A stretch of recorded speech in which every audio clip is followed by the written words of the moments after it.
جملہ کہتے ہیں اللہم انی اسألک من خشیتک ما تحول بینک و بین معصیت اللہ. اے اللہ میں آپ سے آپ کی خشیت مانگتا ہوں. اے اللہ میں آپ سے آپ کا ڈر مانگتا ہوں. اے اللہ میں آپ سے آپ کا خوف مانگتا ہوں. جو میرے اور میرے گناہوں کے درمیان حائل ہو جائے تو جس چیز کو اللہ کے نبی اکرم صلی اللہ علیہ وسلم اپنی دعاؤں میں مانگے تو ظاہر سی بات ہے وہ ایک عظیم نعمت ہوگی. اس کے بعد دو لفظ اور استعمال ہوتے ہیں. ایک لفظ ہے حزن اور دوسرا لفظ ہے خوف. حزن کا معنی ہوتا ہے غم، اندر کا غم، اور خوف کا معنی ہوتا ہے ڈر. اس کو مثال سے سمجھیے اور اس کی مثال یوں دی جاتی ہے کہ اگر حزن انسانوں کا بڑھتا ہے تو اس کا کھانا پینا چھوٹ جاتا ہے. مثلاً اگر کسی ماں کا بیٹا فوت ہو گیا، اگر آپ اس کے سامنے کھانے کو پیش کریں گے تو وہ یہ کہے گی مجھے کھانے کا دل نہیں کر رہا ہے. اسی طریقے سے اگر کسی تاجر کو نقصان پہنچا تجارت میں، اس کے سامنے کھانے کو پیش کیا گیا، وہ یہ کہتا ہے کہ مجھے کھانا اچھا نہیں لگتا.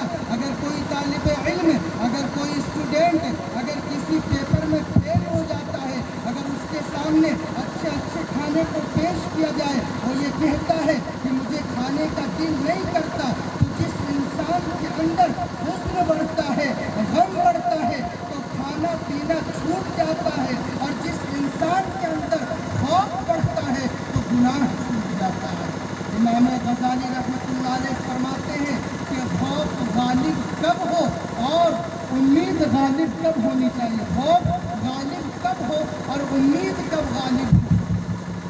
تو وہ یہ لکھتے ہیں کہ خوف انسانوں کا جب جوانی کے عالم میں ہو، جب جسم کا ہڈی مضبوط ہو، جب انسان خوشی کا موقع ہو، تو اس وقت انسانوں کے اندر خوف غالب ہونی چاہیے. کیوں؟ اس وجہ سے کہ اگر خوف غالب رہے گا، اگر خوف غالب رہے گا اور جسم میں طاقت ہے تو جو نفس کے غلط خواہشات ہے وہ زور ٹوٹ جائے گا، وہ نفس ٹوٹ جائے گا. اسی خوشی کے موقع میں اگر خوف غالب ہے تو پھر خوشی کے جو مواقع بیان کیے گئے ہیں شریعت اسلامیہ میں، جو حدود بیان کیے گئے ہیں، اگر آپ کے اندر خوف ہے تو آپ اس حدود سے باہر نہ نکلیں گے، آپ رسومات کو انجام نہ دیں گے، آپ بدعات و خرافات میں نہ لگیں گے.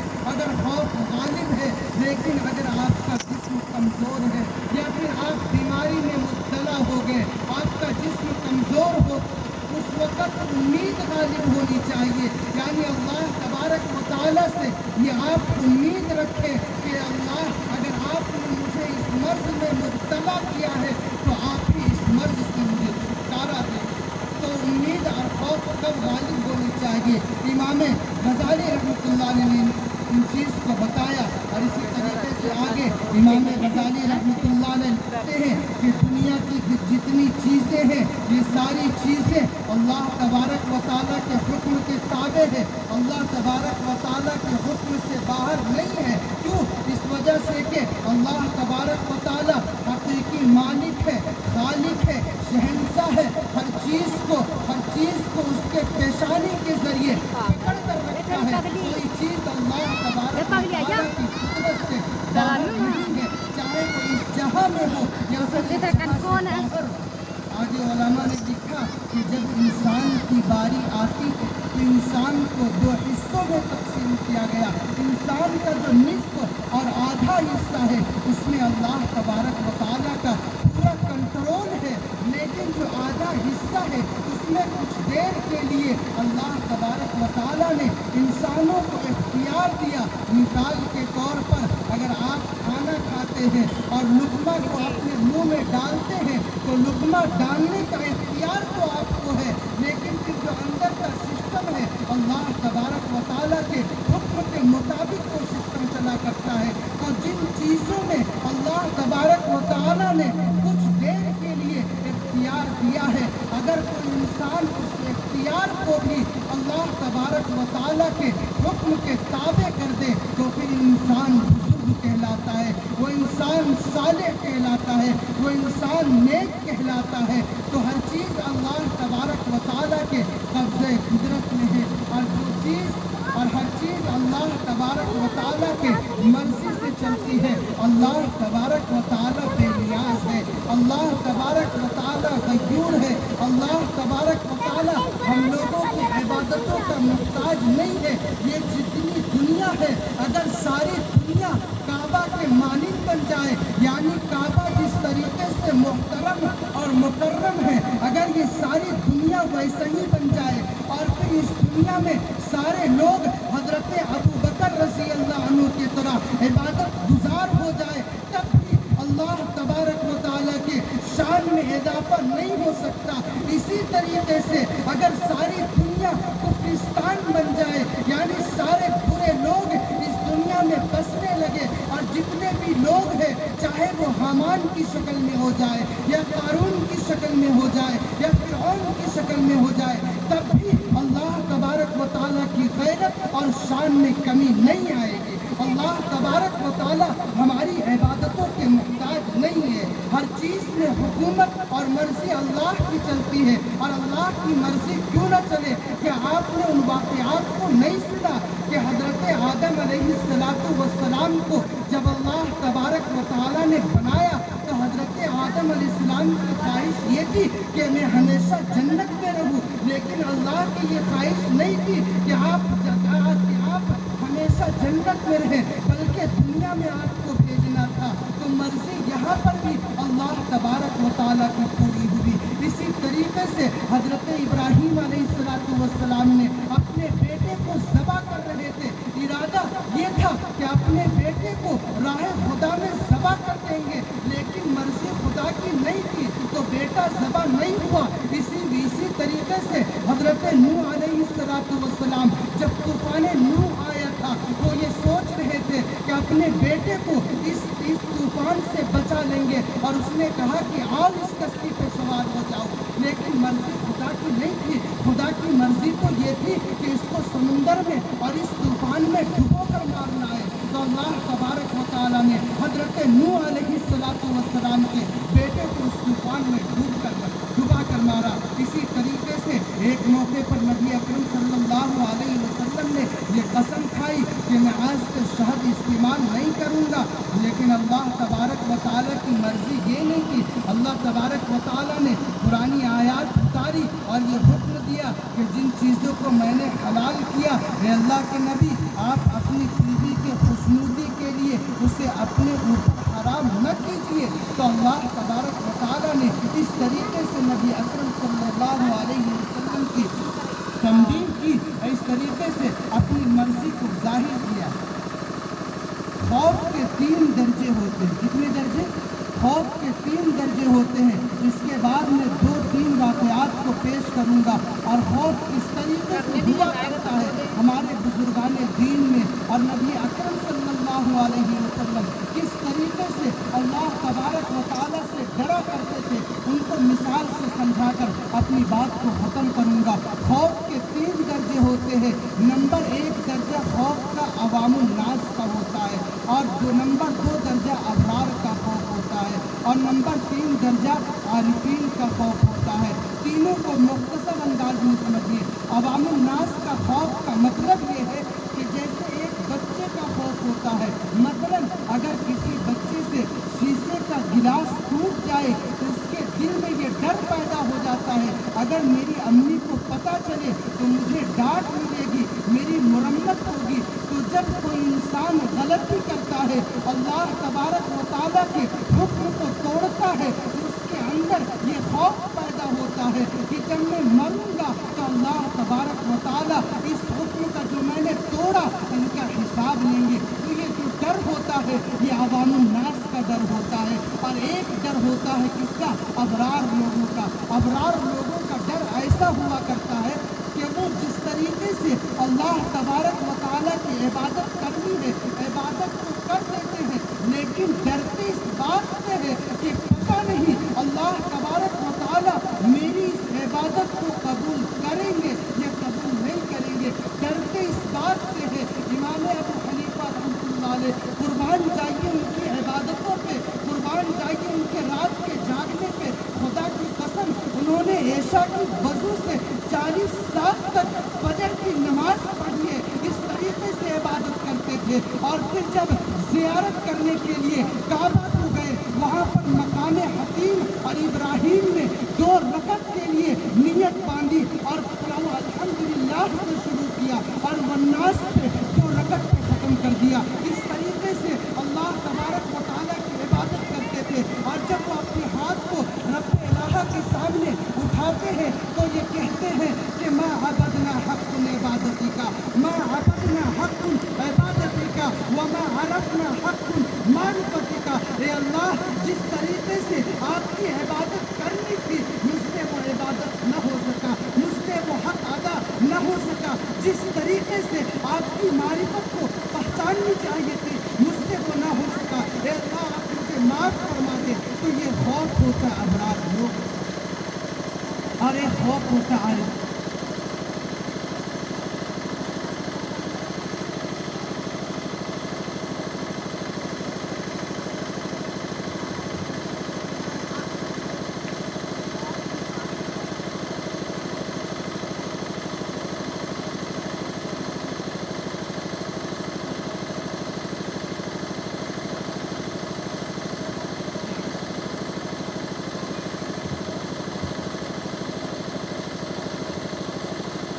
اور ایک خوف ہوتا ہے عارفین کا۔ عارفین کا خوف کا عالم یہ ہے کہ جس طریقے سے عبادت کرنی ہے وہ عبادت کر گزرتے ہیں، لیکن ڈرتے اس بات سے ہیں کہ پتہ نہیں موت کے وقت تک میں اس عمل میں مشغول رہوں گا یا نہیں رہوں گا۔ اللہ تبارک و تعالیٰ مجھ سے اس توفیق کو چھین تو نہ لیں گے، اللہ تبارک و تعالیٰ نگاہ ناز کو میرے طرف سے اٹھا تو نہ لیں گے۔ ڈرتے اس بات سے ہے۔ اور بعض معرخین نے آگے اسی بات کو لکھتے ہوئے کہا کہ جو عارفین کا خوف ہوتا ہے وہی خوف انبیاء کا بھی ہوتا ہے، وہی خوف انبیاء کا بھی ہوتا ہے۔ اور میں نے یہ کہا تھا کہ اللہ تبارک و تعالیٰ غیور ہے، اللہ تبارک و تعالیٰ ہماری عبادتوں کا محتاج نہیں ہے۔ کیوں؟ اس وجہ سے کہ جب اللہ تبارک و تعالیٰ اپنے غیور پہ آتا ہے تو بلعام باعور جیسا شخص جو اللہ تبارک و تعالیٰ کی 400 سال تک عبادت کرتا ہے، اللہ تبارک و تعالیٰ کی جب غیور پہ آتا ہے تو جو 400 سال تک اس نے عبادت کی تھی، اللہ تبارک و تعالیٰ اس کی عبادت کو ٹھوکر مار دیتا ہے۔ اور جب اللہ تبارک و تعالیٰ کا نگاہ کرم اور نگاہ عنایت اٹھتی ہے تو ایک فضیل ابن عیاض نامی شخص جو گنڈا تھا، جو گنڈوں کا سردار تھا، اللہ تبارک و تعالیٰ اس کو اس گنڈے کے سردار سے نکال کر اس کو ولیوں کا سردار بنا دیتے ہیں۔ اگر اللہ تبارک و تعالیٰ کسی جرم میں ہمیں پکڑ لے تو یہ ان کا حق ہے، اگر اللہ تبارک و تعالیٰ بغیر جرم کے پکڑ لے تو ان کا عین حق ہے۔ اور میں نے کہا تھا کہ اللہ تبارک و تعالیٰ کا جب نگاہ ناز اٹھ جائے، میں ایک واقعہ پیش کر رہا ہوں، بڑا ہی خوفناک واقعہ ہے، اور وہ واقعہ ہے حضرت عبداللہ اندلوسی رحمۃ اللہ علیہ۔ ایک مرتبہ وہ کفار کی بستی سے گزر رہے تھے، تو جب کفار کی بستی سے گزر رہے تھے تو جب کفار لوگوں کو اور ان مشرکین کو دیکھا تو ان کے دل میں صرف اتنا خیال آیا کہ کتنے بے وقوف لوگ ہیں، کتنے بے عقل لوگ ہیں، ایک پتھر کی پوجا کیا کرتے ہیں، ایک مورتی کی پوجا کیا کرتے ہیں، کتنے بے وقوف ہیں، یہ دل میں خیال آیا تھا۔ اور میں یہ کہہ دوں کہ جو جتنا بڑا اللہ تبارک و تعالیٰ کے نزدیک ہوتا ہے اس کی چھوٹی غلطی بھی بڑی غلطی شمار ہوتی ہے۔ ان کے دل میں صرف یہ خیال آیا تھا کہ کتنے بے عقل لوگ ہیں کہ مورتیوں کی پوجا کرتے ہیں۔ یہ دل میں سوچنا تھا کہ اللہ تبارک و تعالیٰ کی پکڑ آ گئی، اور پکڑ کس طریقے سے آئی کہ اللہ تبارک و تعالیٰ نے یہ کہا کہ عبداللہ اگر تم راہ راست پہ ہو، اگر تم مربی ہو، اگر تم قائد ہو، عبداللہ اندلوسی رحمۃ اللہ علیہ اتنے بڑے قائد تھے کہ ان کے شاگردوں میں بڑے بڑے شاگرد، ان شاگردوں میں ایک کا نام علامہ شبلی رحمۃ اللہ علیہ، ہزاروں اس کے مرید تھے، ان میں سے ایک